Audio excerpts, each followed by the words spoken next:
boa noite a todos. Vamos falar de espiritismo? Estamos aqui mais uma vez com a nossa entrevista aí, nosso programa de entrevistas. Kardec ontem, hoje e amanhã. Desta vez com a abordagem da obra do Livro dos Médiuns, aí, trazendo um apanhado geral, vamos dizer assim, do que se trata a obra e abordando o primeiro capítulo, que é A Espíritos. Né? Mas antes de nós fazermos este estudo da obra, nós vamos aí para a nossa prece inicial, porque se nós estamos aqui é por proteção, carinho e ajuda da espiritualidade. Então nós convidamos a todos para que nós possamos estar neste instante agradecendo mais uma vez a toda a espiritualidade amiga que aqui se encontra, dos amigos de nosso lar, fortalecendo a paz, a luz, a união, nos ajudando a suportarmos as dificuldades do dia a dia e sempre e cada vez mais termos a força necessária para continuarmos crescendo e seguindo adiante das nossas vidas. Que neste momento possamos então dar iniciado o nosso estudo de hoje. Que assim seja. Bom, pessoal, só trazendo aqui como recados, o nosso querido Navarro teve compromissos familiares nesta noite de hoje, então por isso que ele não está aqui conosco. Na semana que vem, na sexta-feira, nós teremos então aqui o nosso querido Saulo César, falando aí então, fazendo uma live conosco a respeito do tema das leis morais, a justiça divina e as bem-aventuranças de Jesus. No sábado nós contaremos então com a Samira para abordarmos o tema então, a ação do pensamento sobre a saúde ou a doença. Mas, nesta noite de hoje, nós vamos trazer aqui nesse instante o nosso amigo aí, o Marcos de Mário, mais uma vez aí. Tudo bom, Marcos? Tudo bem, Débora, uma boa noite a você, a todos que estão aí nos acompanhando, que possamos ter um estudo aqui envolvido com as doces vibrações do nosso Mestre Jesus.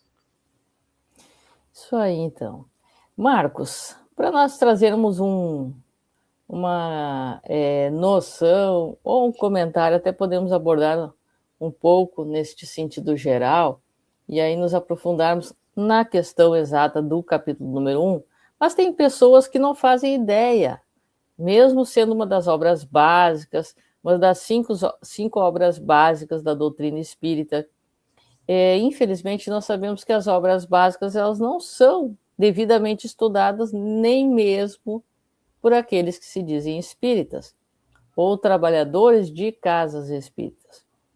Então, esta obra que foi lançada, publicada em 15 de janeiro de 1861, O Livro dos Médiuns, como podemos defini-la ou trazer a todos do que se trata esta obra? E eu te passo a palavra. Bem, Débora, primeiramente eu quero destacar dessa sua fala essa questão de realmente da falta de conhecimento que muitos espíritas possuem, pelo menos uma falta de conhecimento mais aprofundado da doutrina espírita. E nós só compreendemos, de fato, o espiritismo se o estudarmos. E esse estudo, que precisa ser sério, metódico, profundo, as próprias palavras de Allan Kardec, ele deve ser feito através das chamadas obras básicas, que são aquelas assinadas por Kardec e que trazem os ensinos dos espíritos superiores. A começar pelo Livro dos Espíritos e, na sequência, o Livro dos Médiuns. E tem muitas pessoas que não estudam o Livro dos Médiuns, até por causa do título. porque acho que o livro é só para os médiuns, é só para aqueles que fazem parte das reuniões mediúnicas no centro espírita. Mas isso é um equívoco, porque, na verdade, o Livro dos Médiuns é a sequência de O Livro dos Espíritos. E vamos provar isso, né? Abrindo aqui o Livro dos Médiuns, então, o que nós vamos ver aqui no chamado frontispício, ou seja, que é aquela página de início do Livro dos Médiuns. Então, está aqui, ó, Allan Kardec, Espiritismo Experimental, o Livro dos Médiuns, Guia dos Médiuns e dos Doutrinadores. E aí vem a explicação, escrita pelo próprio Kardec. Contém o ensino especial dos espíritos sobre a teoria de todos os gêneros de manifestações, os meios de comunicação com o mundo invisível, o desenvolvimento da mediunidade, as dificuldades e os escolhos que se podem encontrar na prática do espiritismo. Continuação e o Livro dos Espíritos. Bem, então o Livro dos Médiuns não é uma obra destinada só aos médiuns. Obviamente que é para eles, é para os chamados doutrinadores ou dialogadores, é para os dirigentes das reuniões espíritas, mas é para todos os espíritas, porque aqui no Livro dos Médiuns é que nós vamos conhecer o que é a mediunidade, quais são todas as modalidades mediúnicas, os tipos de faculdades mediúnicas, os tipos de médiuns. É aqui que nós vamos conhecer a intermediação do perispírito, ou corpo espiritual, a ação dos fluidos, dos mecanismos de comunicação, tanto nos chamados efeitos físicos, quanto nos chamados efeitos inteligentes. Enfim, é uma obra que vai desdobrar para nós a mediunidade, a relação entre os desencarnados e os encarnados, a partir dos princípios básicos que formam o Espiritismo, e Kardec destaca, logo no primeiro capítulo, dois desses princípios que são muito relacionados, que é a existência de Deus, como o Pai Criador, e a existência e imortalidade da alma. Então, a partir disso, é que nós vamos ter todo o conteúdo aqui de O Livro dos Médiuns, que é, então, a segunda obra da codificação espírita, que precisa ser lida, que precisa ser estudada, compreendida por todos nós que abraçamos o Espiritismo. Então, em palavras gerais, esse é o Livro dos Médiuns. E, Marcos, tu mencionou agora a questão de que ela aprofunda, vamos dizer assim, uma parte do Livro dos Espíritos. Assim como as outras obras, a Gênese, também o Céu e o Inferno, né? O Evangelho. Mas, especificamente, tratando-se do Livro dos Médiuns, nós podemos dizer que está aprofundando exatamente qual parte do Livro dos Espíritos, para que nós possamos aqui desmembrar esse detalhamento para as pessoas. E boa noite aos nossos amigos que estão aqui chegando, pessoas novas, né? Então, sejam muito bem-vindos. O Livro dos Médiuns, ele se liga principalmente, não somente, mas principalmente, à segunda parte de O Livro dos Espíritos, que é justamente a parte onde Allan Kardec dialoga com os espíritos a respeito da vida do mundo espiritual e do intercâmbio, né, da relação entre os espíritos e nós que estamos aqui na Terra, lembrando que nós também somos espíritos, né, apenas que encarnados, né, utilizando este corpo orgânico. Então, você vai ter o Evangelho segundo o Espiritismo, que é ligado à terceira parte, né, das leis morais. Nós vamos ter a Gênese, que é ligada tanto na primeira parte quanto na quarta parte aí do Livro dos Espíritos, né? Então, cada obra da codificação espírita, na sequência, vai desdobrando uma e, às vezes, duas partes mais específicas do Livro dos Espíritos. Nós podemos dizer também, né, Marcos, que embora as pessoas pensem, eu não sou um médium de forma ostensiva, ou no popular, médium de forma com a mediunidade aflorada, né? Este manual, digamos assim, de conduta, ética, moral, do próprio exercício, digamos assim, da mediunidade, ele vem a ser uma proteção não apenas ao médium, mas a todos à sua volta, e uma forma de condução desta mediunidade de forma equilibrada, porque os prejuízos não estão na pessoa não se colocar num trabalho prático, digamos assim, dentro de uma casa espírita, mas em não se colocar nas mãos e sendo joguete dos maus espíritos. Não sei o que tu acha a respeito. Eu já ouvi essa argumentação, né? Eu não sou médium, eu não faço parte da reunião mediúnica, eu não vejo os espíritos, eu não recebo os espíritos, para que eu vou ler o livro dos médiuns? Já ouvi esse tipo de argumentação. Mas aí é que está o equívoco, porque quando começamos a estudar o livro dos médiuns, nós vamos descobrir que, na verdade, todos nós somos médiums. Mas você colocou bem, mas nem todos somos médiuns ostensivos, nem todos revelamos uma faculdade mediúnica que vai nos levar a atuar enquanto médiuns, efetivamente, ali na reunião mediúnica do Centro Espírita.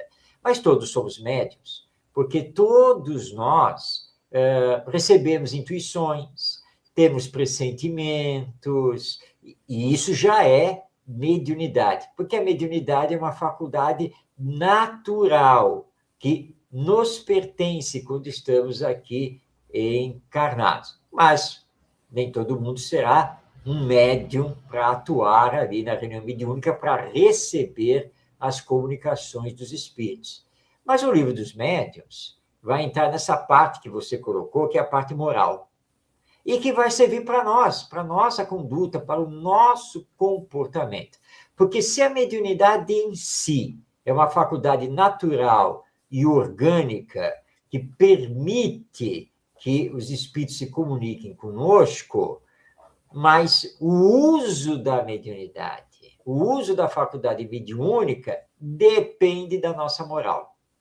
E é aí, então, que entra uma série de princípios para aplicarmos na nossa vida, mesmo que não sejamos os médium ostensivo. Mas se eu não sou médium ostensivo, eu posso ser dialogador, eu posso ser dirigente da reunião mediúnica, eu posso ser um médium de sustentação, enfim. E mesmo que eu não seja nada disso, porque eu não estou atuando na área mediúnica, eu não quero atuar em reunião mediúnica, de qualquer maneira, as orientações morais que estão aqui em O Livro dos Médiuns, além, obviamente, de todo o estudo dos fluidos, do perispírito, etc., tudo isso irá me auxiliar. E como ser espírita, Débora, sem saber nada de mediunidade? Porque a mediunidade faz parte do espiritismo. A mediunidade também é um princípio básico. Então, no mínimo, eu preciso conhecer a mediunidade na sua forma teórica. Então, eu preciso, sim, ler e estudar o Livro dos Médiuns, porque ele vai me dar uma base muito importante para melhor viver e, como você colocou aí no final da sua fala, e não ser joguete da influência dos maus espíritos, porque nós sofremos influência dos espíritos o tempo todo. Como dizia o Paulo de Tarso, nós somos cercados por uma nuvem de testemunhas. E ele estava se referindo justamente aos desencarnados, aos espíritos. E através do pensamento, eles podem nos influenciar, seja para o bem, seja para o mal. Isso já está lá no Livro dos Espíritos, mas Kardec aprofunda, desdobra isso no Livro dos Médiuns. E esse é um conhecimento que nós não podemos descartar, porque com esse conhecimento vamos viver melhor e saberemos nos defender desse verdadeiro assédio dos maus espíritos, que todos nós conhecemos com o nome de obsessão, de perturbação espiritual. Daí a importância, portanto, de estudar o Livro dos Médiuns, mesmo não sendo um médium ostensivo. Marcos, antes de adentrarmos aí, a gente está trazendo aí, explicando a todos, questões em geral aí da obra do Livro dos Médiuns, porque este capítulo 1 é um capítulo curto, né? Então estamos aproveitando, né, Marcos, para trazermos essas noções gerais da obra. E na introdução nós temos uma frase ali no terceiro parágrafo muito interessante quando é colocado ali. Igualmente se enganaria aquele que acreditasse achar nesta obra uma receita universal e infalível para formar médiuns. E ao final deste mesmo parágrafo, a menção que diz: seu objetivo é indicar os meios de desenvolver a faculdade medianímica, tanto quanto permitam as disposições de cada um e, sobretudo, de dirigir seu emprego de uma maneira útil quando a faculdade existe. Mas aí não está o objetivo único a que nos propusemos. Então, dentro disto, nós podemos ver exatamente a preocupação, agora que estávamos mencionando, né, que já havia da parte da espiritualidade, de não estarmos, vamos dizer assim, sendo, vamos dizer assim, uma linha direta de um perigo, porque a mediunidade ela só pode representar algum perigo frente à nossa moralidade e à nossa conduta, né? Não sei o que tu acha a respeito destas colocações aqui da obra.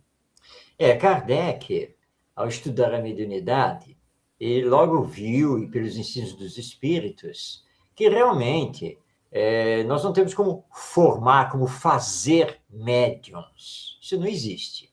Porque ou você reencarna já com a faculdade para poder ser desenvolvida, ou não. O desenvolvimento depende de exercícios, né, da seriedade, né, da continuidade. Então, a faculdade mediúnica pode ser desenvolvida, mas não pode ser criada. Então, nós não temos como fazer um curso, não? Um curso de médiuns, e dizer assim, olha, quem vier participar do curso vai ser médium no centro espírita. Quem somos nós para afirmar uma coisa dessas? Tem um caso de um amigo que ele era bastante atuante no centro espírita, estudioso.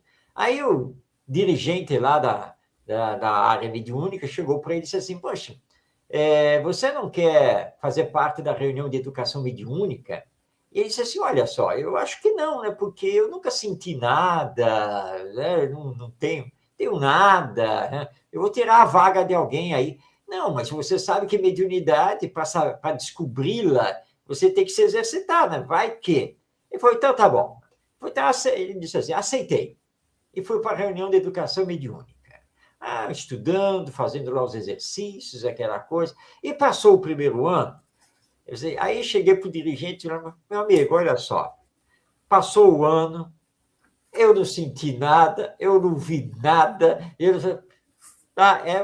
continuo zerado. Não, mas vamos dar mais um ano. Mas eu acho que não precisa, acho que a minha função aqui, a minha missão é outra. Não, mais um ano. Tá bom, mais um ano. Aí foi, Marcos, e eu fiquei mais um ano na reunião de educação mediúnica. Fiz tudo que tinha que ser feito, me concentrar, me exercitar, orar, né? E passou o segundo ano e, ó, eu não senti nada, eu não vi nada e não aconteceu nada comigo. Então, eu cheguei para o dirigente e disse assim, meu amigo, agora chega, né? Porque é óbvio que a minha missão aqui na Terra é outra. Cara, eu não sei se daqui a 10 anos vai eclodir alguma faculdade mediúnica, mas nesse momento acho que está muito claro, né, que não é por aí. Né? Não é o meu caso. Eu não serei esse médium ostensivo. Então, eu vou sair, vou abrir vaga para outra pessoa, tá? Porque o bom senso está nos dizendo isso.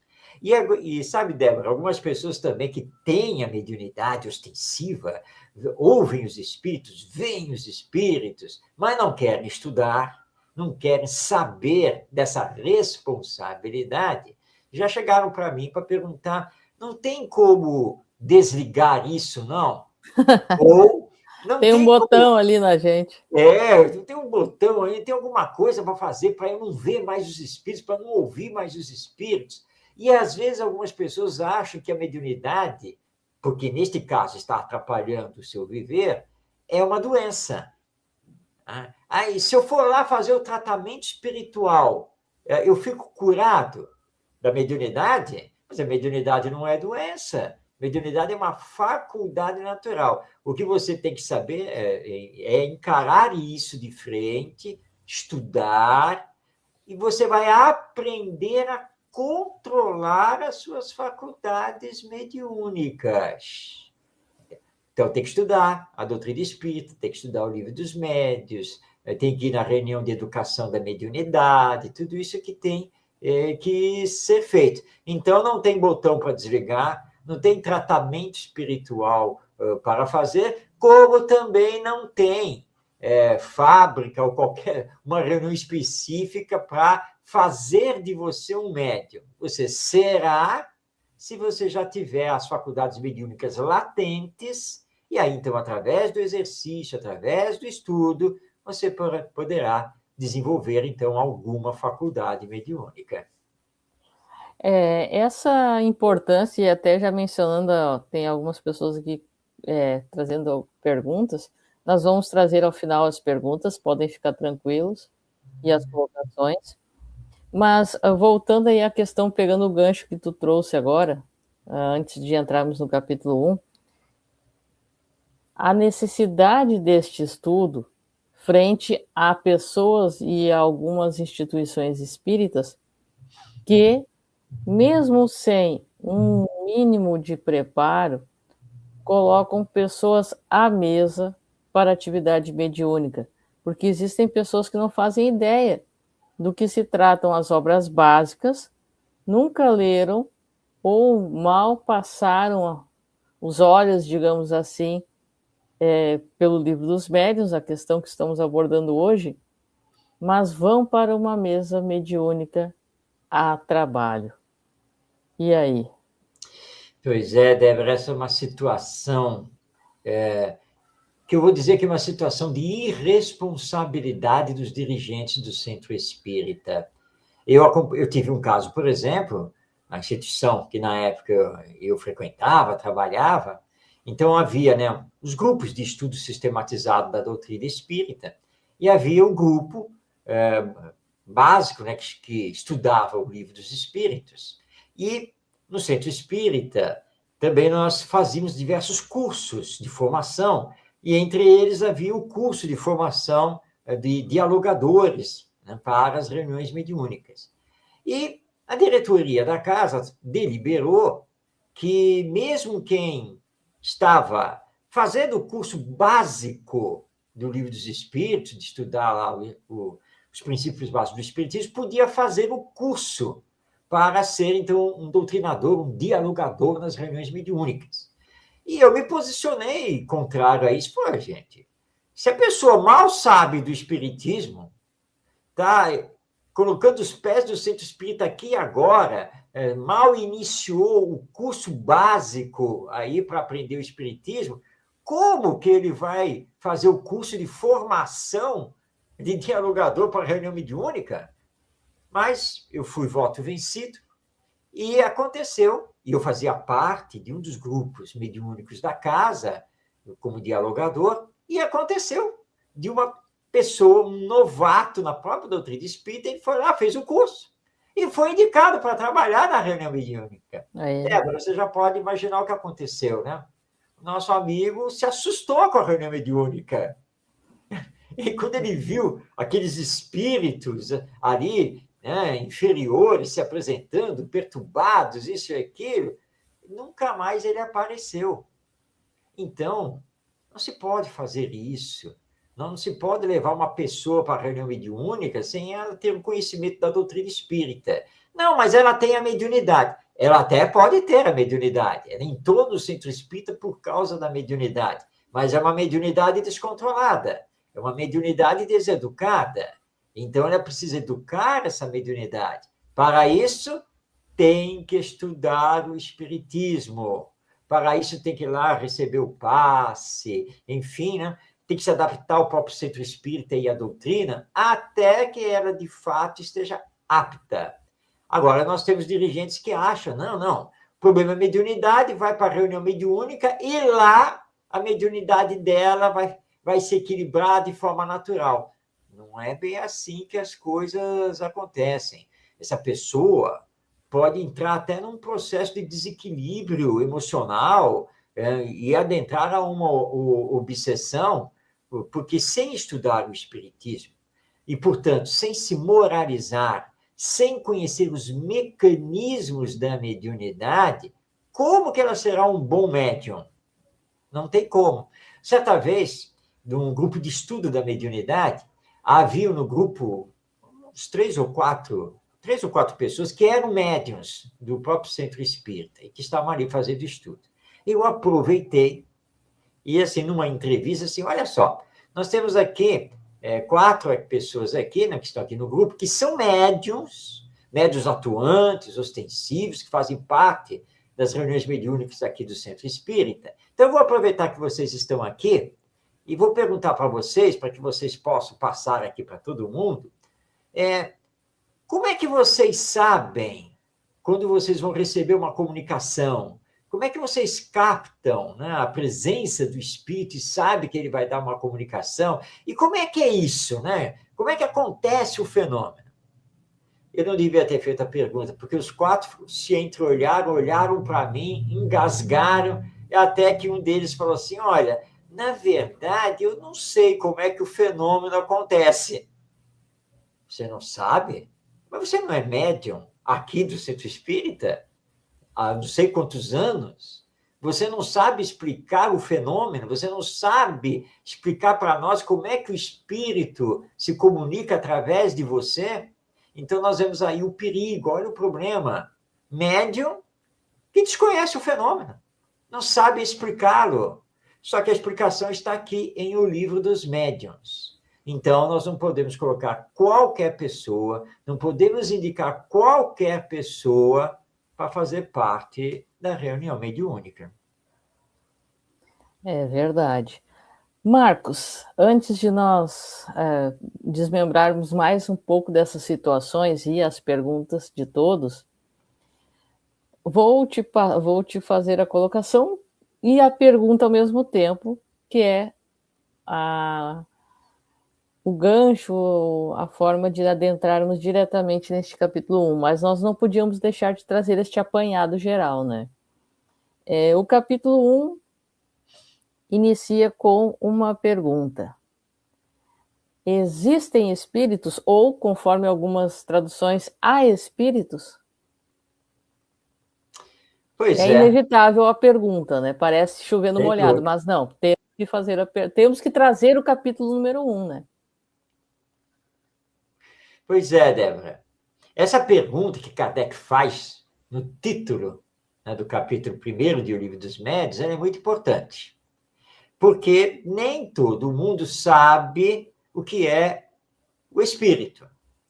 As pessoas fazem ideias, né, que às vezes não correspondem àquilo que o espiritismo, na verdade, nos ensina. Tem pessoas que acham, por exemplo, que as almas dos mortos são qualquer coisa aí, tipo fantasma, né, e vai por aí afora. Esse é o pensamento do espiritismo? Não. Aí Kardec pergunta, será que os espíritos existem? Será que há espíritos realmente? Bom, Kardec nos lembra que na história aqui da humanidade, a crença na alma basicamente sempre existiu. É uma crença comum a todas as religiões. Bom, então, a alma. Mas o que é a alma? Não, mas o capítulo trata dos espíritos. Então, existem espíritos e existem almas? Não. Na verdade, a alma é o espírito encarnado.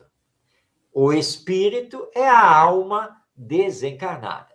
Então, não existem espíritos e almas. Na verdade, é o espírito ou alma. Alma ou espírito. Pois bem, então nós temos a crença na alma. Tanto que, por exemplo, só para dar uns exemplos aqui, na Igreja Católica, nós temos a missa, que é feita para os defuntos, para a alma, né, dos que partiram, seja para o céu, seja para o inferno, dentro da crença católica. Então, existe uma crença de que algo sobrevive à morte do corpo. Esse algo que sobrevive é a alma, que para o espiritismo, a alma é imortal. Portanto, ela sobrevive. Mas aí cabe outra pergunta que Kardec também traz aqui para nós. Mas sobrevive como e onde? Como é que é isso? Ah, será que eu vou para o céu? Será que eu vou para o inferno? O céu fica onde? E o inferno? Qual é essa situação? Será que eu, alma, ficarei sempre preso aqui ao planeta Terra? Mas esse universo todo serve para quê? E aí até vem outra pergunta, será que existe vida fora aqui do planeta Terra? Bem, a alma foi para algum lugar. Então temos que saber para onde ela foi e o que ela conserva.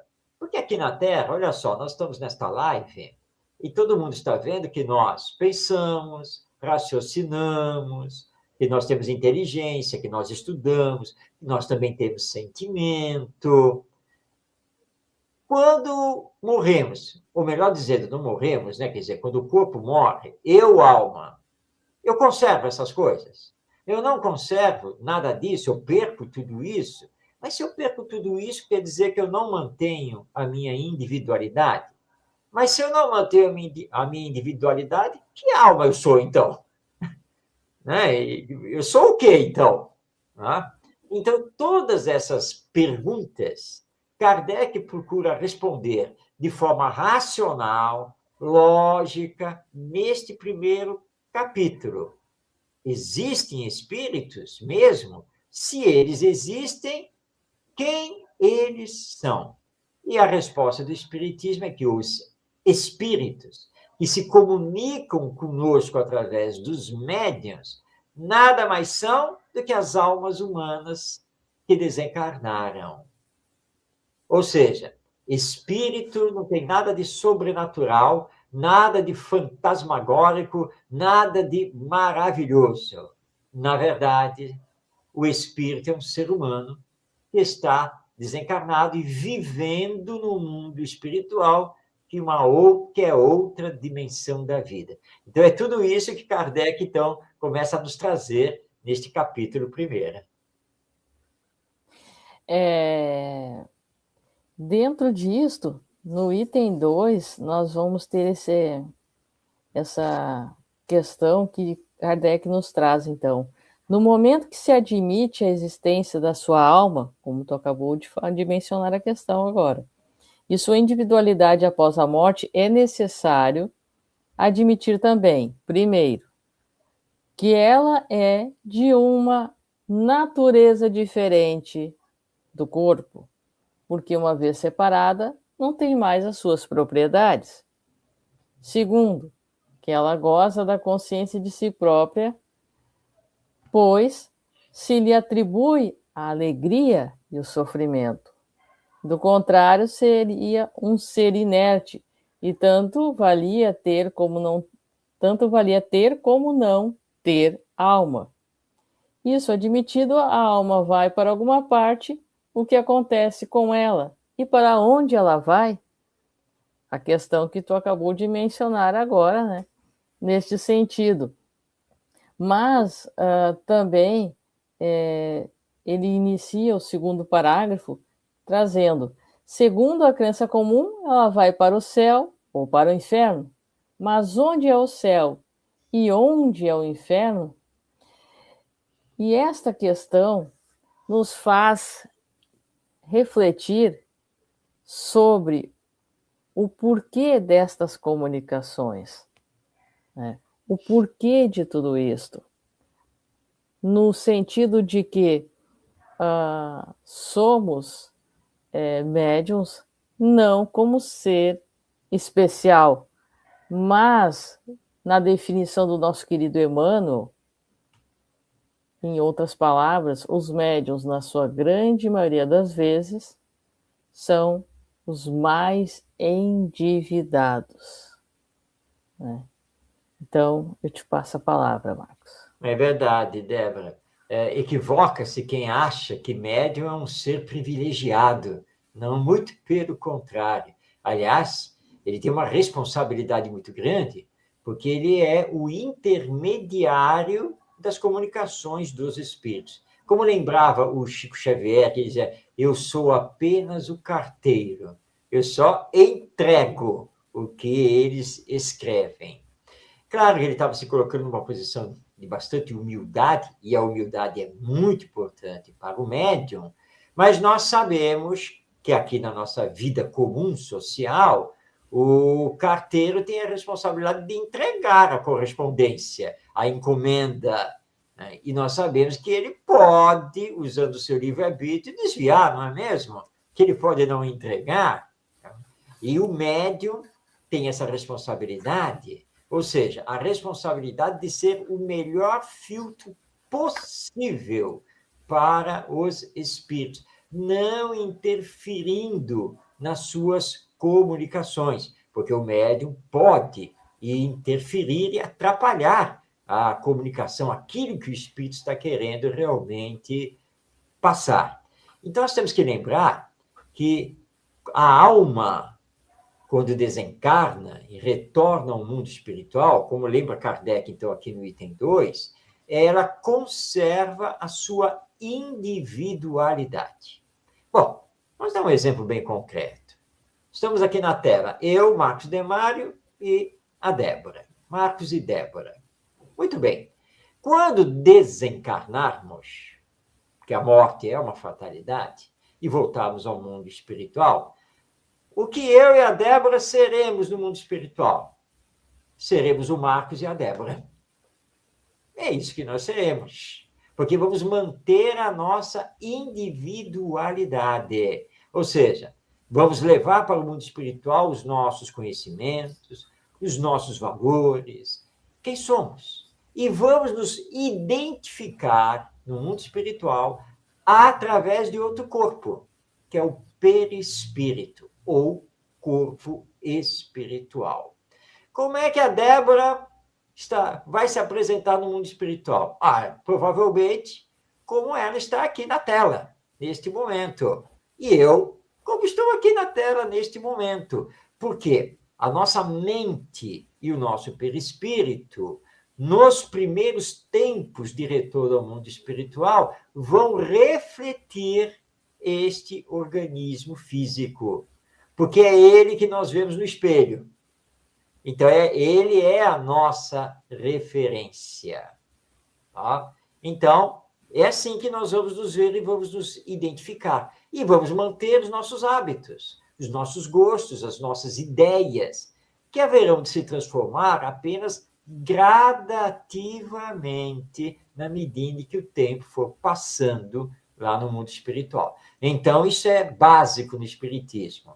Todos, ao desencarnarmos, manteremos a nossa individualidade e vamos nos identificar, porque, embora não tenhamos mais o corpo orgânico, nós temos outro corpo, que é o perispírito, que está intimamente, molecularmente ligado a este corpo orgânico.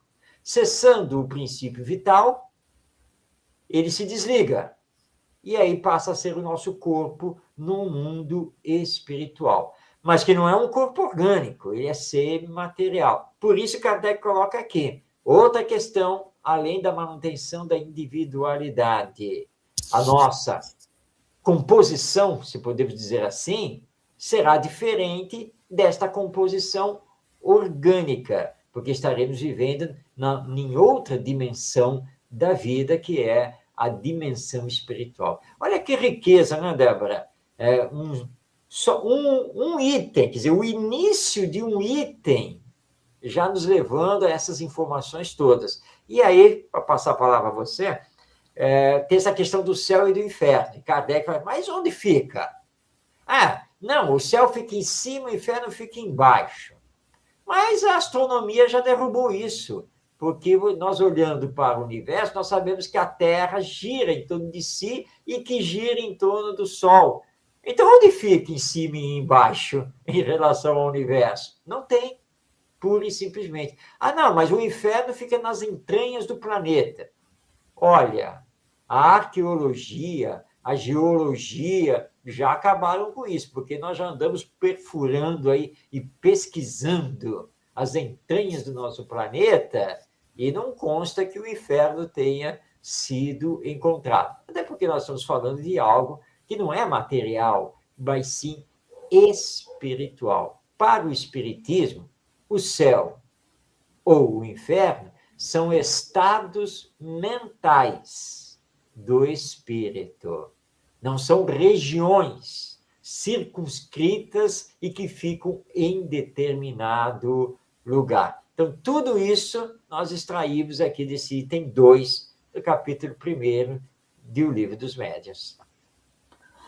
No item 3, Marcos, nós vamos ter a outra menção, início do primeiro parágrafo, aonde nos dizem as palavras aqui de Kardec e dos bons espíritos. Encontramos esses fatos nos fenômenos das manifestações espíritas, que são, assim, a prova patente da existência e da sobrevivência da alma.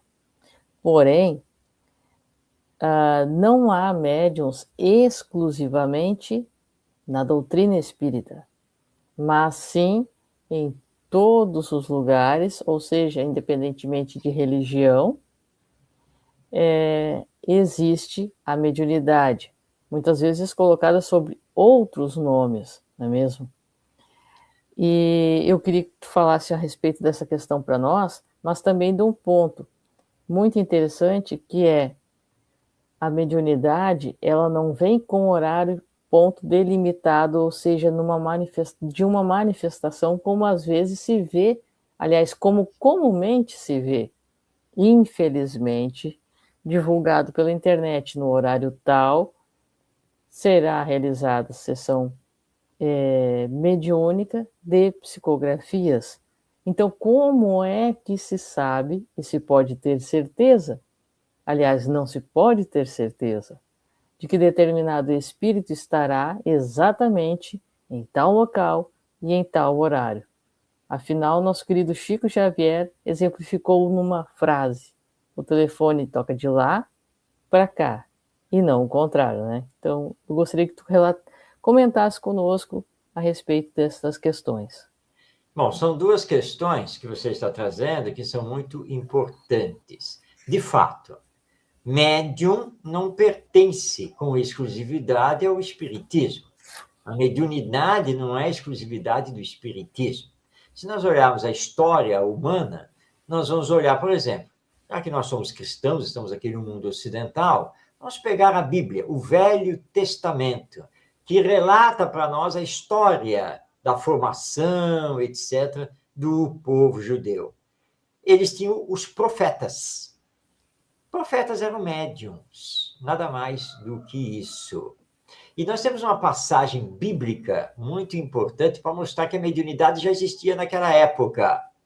Nós temos a figura do rei Saul. Isso está lá no Velho Testamento. E o rei Saul havia proibido que os profetas e as pitonisas, como os médiuns eram conhecidos naquela época, atuassem, que recebessem as almas dos mortos. Mas o rei Saul se viu numa situação dificílima e teve que apelar para a mediunidade. É que o povo filisteu, o rei lá dos filisteus, estava ameaçando invadir ali as terras do povo judeu. E o nosso rei Saul, ele estava em dúvida se entrava ou se não entrava em guerra, se ele batalhava ou se não batalhava, porque no fundo, ele não queria essa guerra.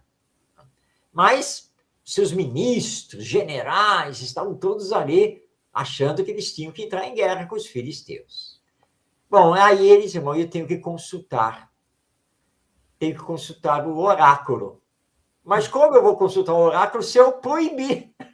Eu mesmo fiz a proibição. E eu não tenho mais o Elias aqui comigo. Ah, o meu profeta, porque o Elias já tinha desencarnado. E aí ele lembrou, né, que na cidade de Endor tinha uma pitonisa muito famosa.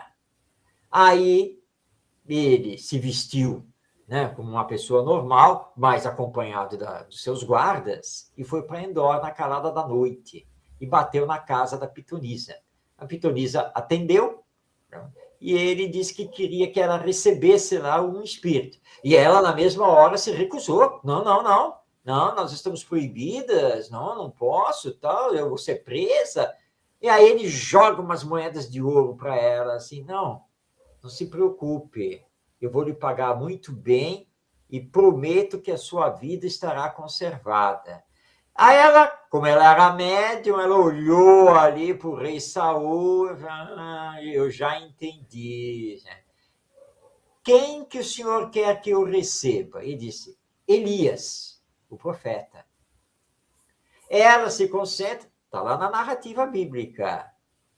Ela cai em transe e Elias se apresenta materializado, porque o rei Saul vê Elias e conversa com ele.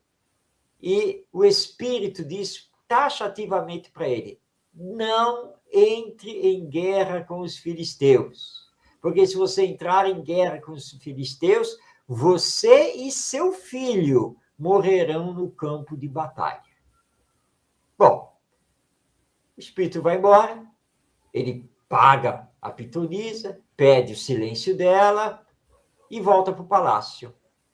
E lá ele fica pensando, será que foi mesmo o espírito do Elias? Ou será que foi um espírito enganador, que foi lá me dizer para não entrar em guerra? Eu sou rei, eu tenho que marcar o meu nome na história do meu povo. E ele decide entrar em guerra e vai para o campo de batalha. Ele e o filho morrem. E os filisteus vencem. Bom, como explicar esse episódio bíblico sem a mediunidade? A pitonisa era médium. Estava lá. Tudo isso acontecendo. Bem, foi uma evocação. O espírito foi evocado para comparecer ali e ele compareceu. Mas ele poderia não comparecer. Claro, ele mantém a sua individualidade, a sua vontade, o seu querer. Ele pode atender e pode não atender. E aí entramos na segunda parte da sua pergunta. Esses médiuns que ficam viajando o Brasil afora e marcando dia e horário para reuniões, né, de psicografia, de cartas familiares, de cartas consoladoras, dos entes queridos que já desencarnaram aos seus familiares. Ora, os espíritos têm mais o que fazer do que ficar atendendo os nossos pedidos. E mais, Muitos que desencarnam, às vezes não têm a mínima condição de dar comunicação. Podem estar numa situação de perturbação e sofrimento muito grande no mundo espiritual. Então, como você vai lá naquele dia e horário marcado, como médium, que você disse que é, como é que você vai receber a carta do João, da Maria, do José, do Reinaldo, assim, sem mais nem menos. Basta a pessoa comparecer, dar lá o nome do ente querido, eu vou evocar e já vou psicografar a carta dele. Ah, se fosse assim tão fácil, tão simples de acontecer. E o que nós temos visto é médiums que não são médiums. Tá? E que estão psicografando, entre aspas, cartas que qualquer pessoa poderia escrever. Cartas de uma forma genérica, sem dados que comprovem que é mesmo aquele espírito. Eu tive esse episódio comigo, porque o meu irmão mais novo já havia desencarnado e tal, e eu tinha uma tia que queria, porque queria receber, né, a carta dele, e ela ficava aí pululando atrás de médiuns, e de vez em quando ela me mandava, ainda seu irmão mandou a carta, estou mandando a carta para você. Tá bom. Minha mãe ainda estava encarnada, aí a carta chegava, eu lia, passava, ó, mãe, a tia mandou aí, tal. Tá? Agora, eu vou falar para a senhora, eu li, sinceramente, tá? Ele não diz nada com coisa nenhuma. Ele não dá... Não diz nada com coisa nenhuma, é bom. Nada com coisa nenhuma. Ele não dá indício de nada, não tem como comprovar que é ele. Ele não fala nada de forma assim particular, né, que só nós saberíamos. Nada. Ou seja, qualquer um poderia escrever essa carta, inclusive o médium. Então, gente, o Espiritismo repudia, né, essas sessões de psicografia com dia e horário marcado, e esses médios que ficam viajando o Brasil afora para fazer essas sessões de psicografia. Mediunidade não é para isso. A mediunidade é muito séria e os espíritos não estão aí para ficar obedecendo às nossas ordens. Você lembrou muito bem a fala do Chico. O telefone toca de lá para cá, não é o contrário. Por isso, numa reunião mediúnica séria, as evocações também têm que ser feitas de forma séria, sem nenhum tipo de curiosidade, porque somente assim os espíritos poderão nos atender, se quiserem e puderem nos atender. É assim que funciona. O item 5, a gente está fazendo uma apanhada aí, procurando trazer de uma forma mais dinâmica, né, Marcos? Porque não vamos ficar lendo o capítulo todo aqui, né? Mas o item 5, ele faz uma série de perguntas. Uhum.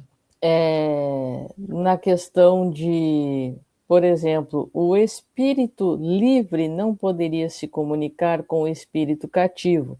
Como um homem livre pode com aquele que está acorrentado? E prossegue. Desde que se admita a sobrevivência da alma, é racional não admitir a sobrevivência das afeições? E a seguinte é onde ele diz: desde que as almas estão em todos os lugares, não é natural pensar que aquela de um ser que nos amou durante sua vida venha para perto de nós, que deseja se comunicar conosco e que para isso serve dos meios que estão à sua disposição? No item 6, eu faço um apanhado e te passo a palavra. Fica tranquilo, estou só trazendo umas questões. Mas o item 6, ele traz uma série de colocações aonde, dentro de alguns itens, ele traz, primeiro, que o ser que pensa em nós durante a vida não deve pensar mais após a morte. Segundo, que se pensa não deve pensar mais naqueles que amou. Terceiro, que se ele pensa naqueles que amou, não deve querer se comunicar com eles. Quarto, que se pode estar em toda parte, não pode estar ao nosso lado. E ele vai trazendo isto para se referir aos adversários do Espiritismo, né? Deixando claro aqui aqueles que estão ouvindo que parece um contrassenso com o item anterior, mas não. Primeiro ele traz uma série de perguntas no item 5 e aí no item 6 ele traz essas questões para mencionar as razões tidas por aqueles que se opõem ao Espiritismo, né? E com isso nós podemos também ter a questão de que, baseado no que tu acabou de colocar, muitas vezes uma pessoa que é opositora à doutrina espírita, não acredita, não aceita, refuta de todas as formas, vem desencarnar e as outras pessoas querem a mensagem, mas muitas vezes ela não tem essas condições, como tu mencionou agora, por não haver estudado, não haver tido nenhum mínimo de conhecimento, e às vezes ela até busca meios para trazer esta mensagem, mas aqueles que se encontram encarnados, ou seja, no corpo físico, repudiam, porque pensam, poxa, mas o fulano nunca acreditou nisso. Como é que ele está trazendo alguma mensagem agora, nesse instante? Então, são uma série de questões que devem ser observadas, né, Marcos? Ah, sem dúvida, né? É o outro lado da moeda, né? Mas esses itens, os itens 5 e 6, que encerram esse capítulo primeiro, eles mostram a beleza do Espiritismo, né? Que aí Kardec agora toca o seguinte, olha só, se a alma mantém a sua individualidade após a morte, e, portanto, ela continua a pensar e a sentir, por que ela não quereria se comunicar com aqueles que ficaram aqui na Terra? Se ela tanto os amou, ela perderia essa afeição? Mas por quê? Se ela continua com esse afeto, então, mais do que nunca, ela não gostaria de manter uma comunicação, porque isso seria impossível. E Kardec dá aqui o exemplo. Uma pessoa é presa. Essa pessoa é a nossa amiga ou é até um parente, um ente querido. Ela está presa, porque respondeu perante a justiça, né, por um mal que ela fez, está presa, está lá na prisão. Mas eu posso visitá-la. Eu posso ir lá no dia horário de visita, eu posso visitar, eu posso me comunicar com ela, porque isso é permitido pela própria lei. Ora, se aqui na Terra nós não perdemos a afeição entre nós, e se podemos nos visitar e nos comunicar, mesmo eu estando livre e ele estando preso, ora, por que Deus, nosso Pai, não permitiria que aquele que desencarnou se comunicasse com aquele que continua encarnado? Então o Espiritismo vem nos consolar e você, não, os laços de amor continuam para depois da morte. Os que nos amam continuarão a nos amar e nós continuaremos também a amá-los. E aí a beleza desse intercâmbio que pode acontecer justamente através dos médiuns, através da mediunidade. Agora, nós temos que nos preparar para isso. E você citou muito bem, Débora. Às vezes, nós simplesmente recusamos, né? Rejeitamos, mas por puro desconhecimento.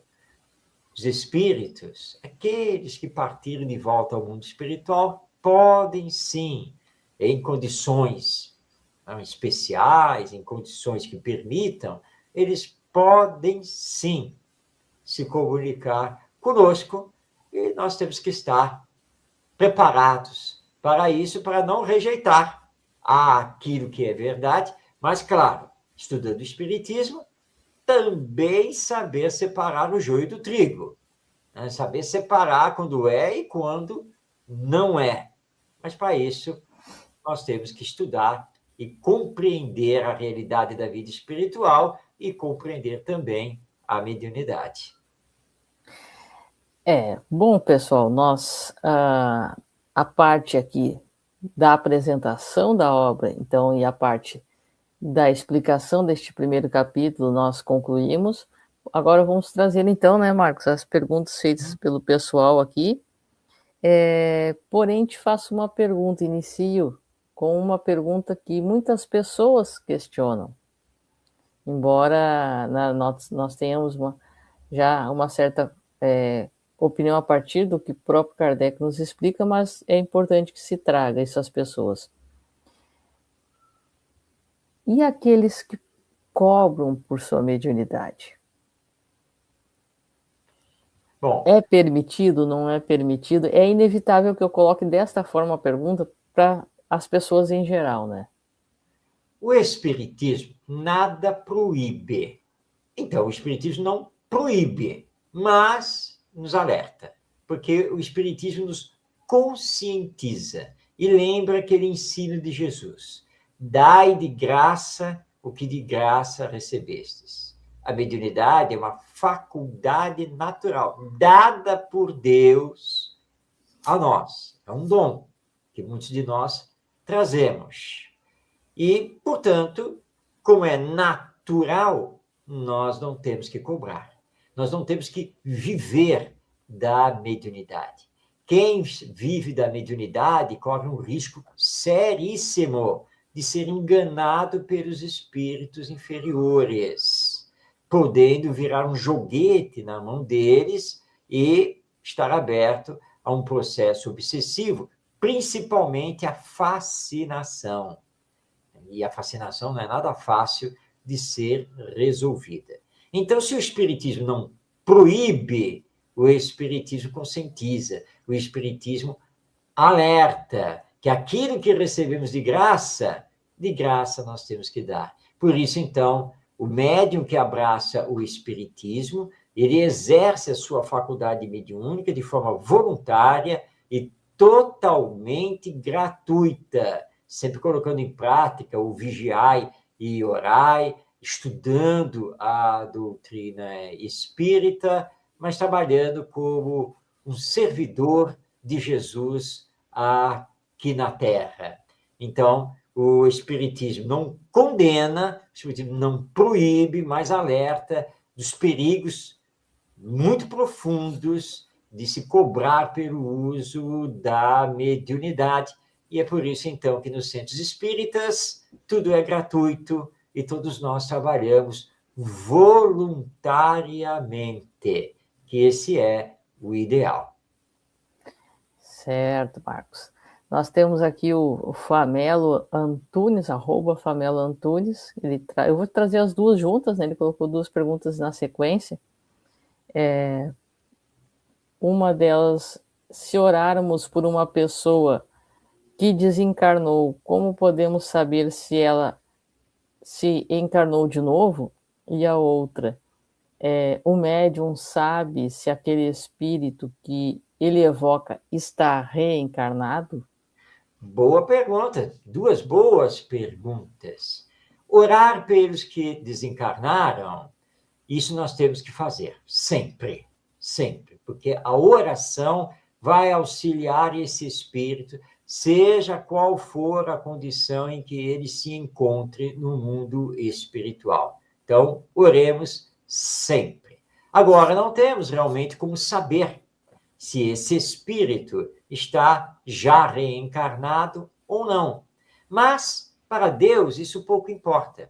Todas as nossas orações a Ele serão canalizadas para Ele, serão reservadas para Ele, para quando Ele puder receber as benesses dessas orações que são dirigidas a Ele.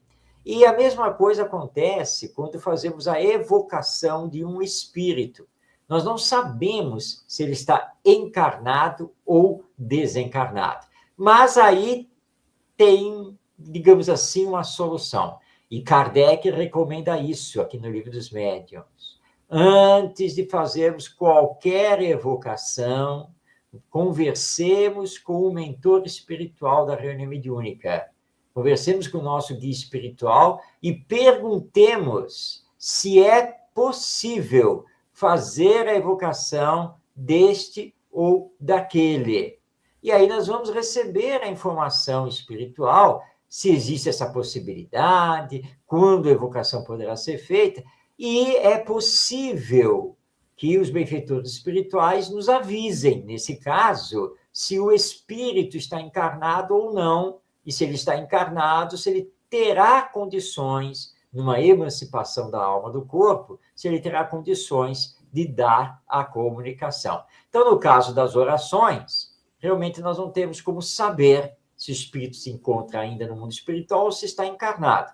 Mas no caso das evocações, nós temos esse mecanismo que poderá, sim, nos dar essa informação se ele está no mundo espiritual ou se ele já está de volta aqui ao nosso mundo corporal. Certo. O Rodrigo Dias da Cruz. Médiuns ostensivos devem estudar quanto tempo até praticar a mediunidade? Olha, eu já procurei isso aqui no Livro dos Médiuns e não achei. Kardec, na verdade, utilizando toda a sua experiência e todo o seu estudo com os espíritos superiores, nos diz que, na verdade, não tem esse tempo. Não tem. Tá? A mediunidade pode eclodir, sem mais nem menos, ostensivamente, como pode levar muito tempo de exercícios, pode desenvolver com maior profundidade, com menos profundidade. Então, não tem um tempo. Há quanto tempo ele tem que estudar, quanto tempo ele tem que se exercitar. Isso é muito individual, é caso a caso. Então, não existe esse tempo. Agora, estudar é sempre, independente de já ter desenvolvido alguma faculdade mediúnica, tem que continuar a estudar, é para o resto da vida. Mas não existe realmente esse tempo. Certo. A Cristina Rocha de Menezes. Dirigente pode ser médium ostensivo? Pode, mas se ele está exercendo a função de dirigente da reunião mediúnica, ele tem que se abster de utilizar a sua faculdade mediúnica. Ele tem que se abster de receber comunicações, porque ele está dirigindo a reunião. E ele precisa estar desperto, ele precisa estar atento ao que está acontecendo, às comunicações, como é que estão os médiuns, como é que os diálogos estão sendo feitos. Claro que se ele tem a vidência, se ele vê os espíritos, claro, ele vai ver os espíritos, mas ele está na condição de dirigente da reunião. Então, ele não tem que utilizar a sua faculdade mediúnica, ou seja, ele não tem que psicografar, por exemplo, ou receber psicofonicamente uma comunicação. Ele está dirigindo o grupo mediúnico. Agora, ele poderá, em outro grupo mediúnico, na mesma casa, ele poderá, nesse outro grupo, estar ali como médium. Então, no grupo em que ele está como dirigente, ele tem que se abster do uso das suas faculdades mediúnicas ostensivas, da psicografia e da psicofonia. Agora, se no outro grupo, em outro dia e horário, ele está como médium desse grupo, aí tudo bem. É claro que ele vai exercer, então, as suas faculdades mediúnicas. Bom, das perguntas do pessoal são essas, Marcos. Nós, logicamente, poderíamos ir longe, né, com vários questionamentos, mas aí inevitavelmente teríamos que entrar nos outros capítulos. A obra ela é já um pouco mais extensa neste sentido, se for para nós fazermos isso, mas tudo a seu tempo, né? Então, nós aqui trazemos esses apanhados aqui, vamos estudar já, gratidão aí, Rejane, e a todos, né? Nós vamos estudar já de antemão aqui, dizemos a todos, todas as obras básicas aqui neste formato. Nós iniciamos ali com o Livro dos Espíritos e estamos trazendo todas elas. Um apanhado geral da explicação do que é a obra, e aí o capítulo 1º, No outro mês, é uma vez por mês que este programa aqui ocorre, no final de cada mês, excepcionalmente quando há algum compromisso nosso, nós antecipamos, mas de forma excepcional. Então, no final do próximo mês, dia 27 de junho, nós traremos um apanhado do que se trata a obra Gênese e o primeiro capítulo da obra. E aí, como nós teremos cumprido com essa questão destas 5 principais obras básicas, no mês seguinte nós traremos novamente o Livro dos Espíritos, porém com o capítulo número 2. Né? Então, é uma forma de estudarmos de uma maneira mais interativa e num bate-papo para tornar mais leve e mais próximo de todos. Todas as sextas-feiras nós estudamos o livro O Consolador. Excepcionalmente, conforme na semana que vem, nós teremos uma live aí com o nosso querido Saulo César a respeito da justiça divina, as leis morais e as bem-aventuranças de Jesus. É um profundo estudioso dos evangelhos e da doutrina espírita.